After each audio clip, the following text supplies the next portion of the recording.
Here's 4 ways that I use psychology to get people to open up.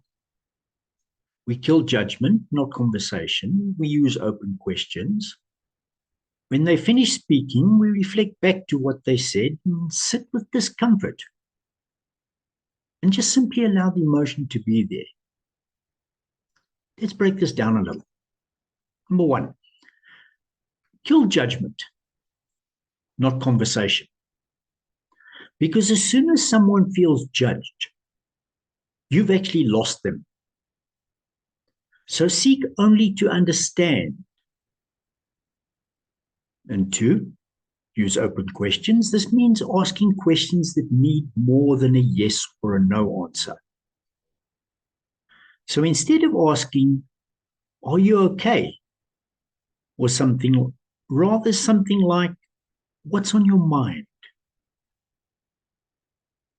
Number 3, when they finish speaking, reflect back what they said in your own words.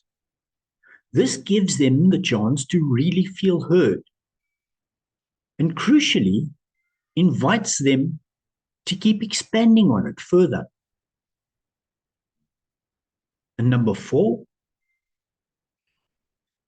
well, most people feel extremely uncomfortable when someone cries.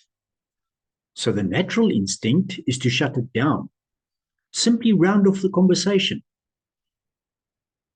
But if you want someone to open up, you need to be able to sit with that discomfort, allow the emotion to be there,